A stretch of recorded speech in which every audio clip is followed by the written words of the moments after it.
Di sesi ini kita akan membahas mengenai keluarga pada mata kuliah pengantar sosiologi sebagai atau topik keluarga ini merupakan isu pembelajaran di mata kuliah kita pengantar sosiologi. Mengenai cabang yang membicarakan tentang keluarga itu merupakan cabang dari sosiologi.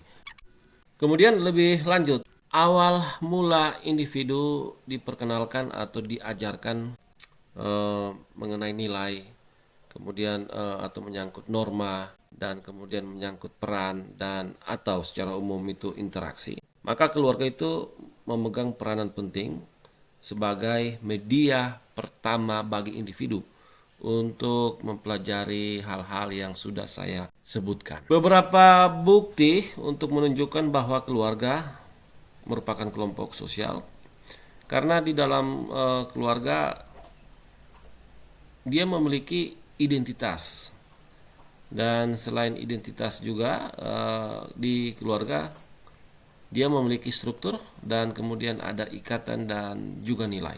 Keluarga sebagai media pertama bagi individu mempelajari nilai, peran, norma, dan interaksi.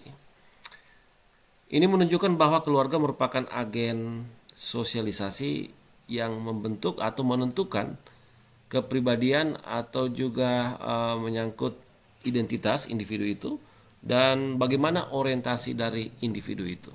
Ada 3 teori berkaitan dengan keluarga, dan teori-teori ini memiliki pandangan yang khusus ketika teori-teori ini mengulas tentang keluarga.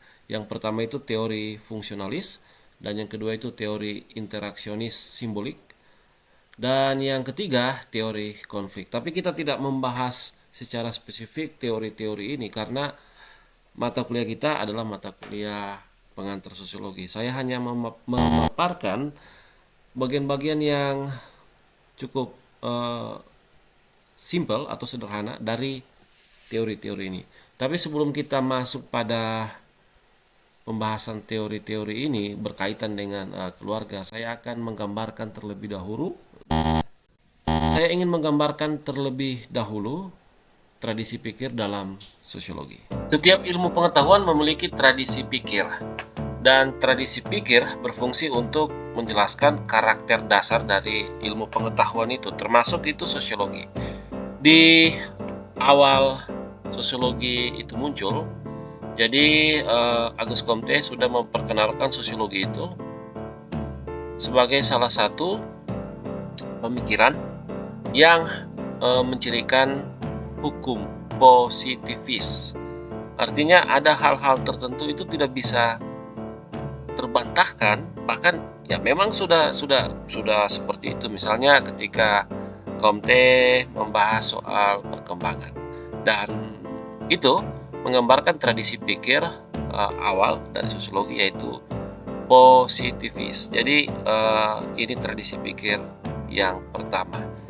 Kemudian selanjutnya sosiologi mengalami perkembangan dan muncul tradisi pikir yang lain, yaitu tradisi pikir konstruktif dan kemudian tradisi pikir struktural. Tapi ada beberapa teoritisi mengatakan bahwa ada tambahan sebenarnya. Bukan hanya 3 tradisi pikir, tapi ada 2 tambahan. Yang pertama itu menyangkut konflik, dan yang kedua itu menyangkut interaksi simbolik. Jadi totalnya ada 5 tradisi pikir. Yang pertama saya ulangi kembali, positivis, kemudian konstruktif, struktural, kemudian konflik, dan interaksi simbolik. Jadi ada 5 tradisi pikir. Itu yang versi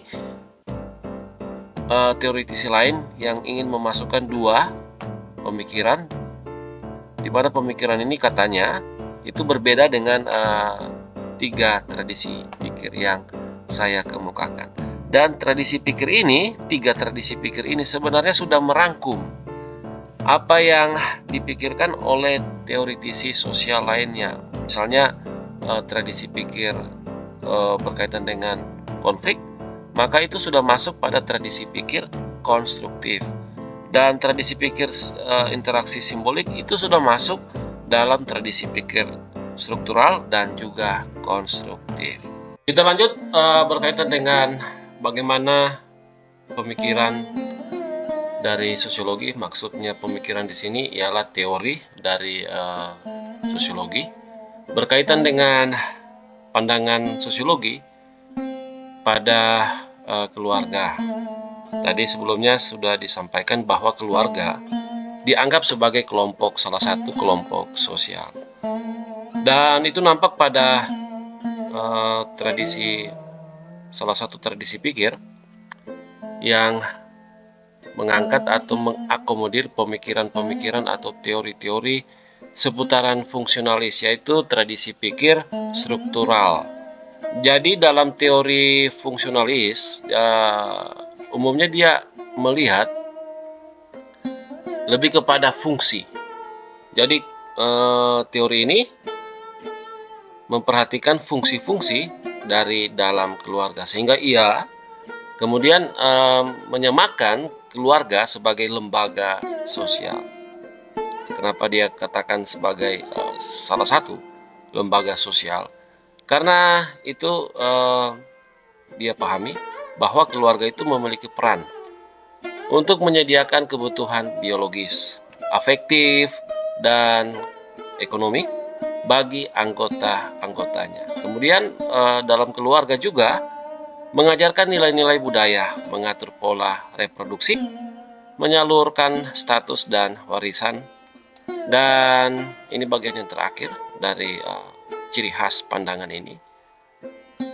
Ciri khas dari tradisi pikir struktural untuk teori-teori fungsionalis, yaitu lebih melihat pola hubungannya itu bersifat resiprositas, artinya hubungannya timbal balik. Kemudian kita masuk pada pemikiran atau teori interaksi simbolik. Teori ini merupakan salah satu atau berada pada tradisi pikir struktural, karena struktural itu juga mengakomodir teori-teori atau pemikiran-pemikiran seputar interaksi simbolik.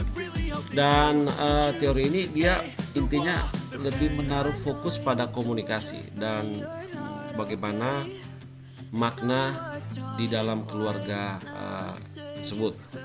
Dan secara singkat, jadi dalam teori interaksi simbolik dikatakan atau pemikiran ini percaya bahwa keluarga adalah hasil dari interaksi simbolik yang terjadi antar individu di keluarga itu, kemudian mempengaruhi satu sama lain.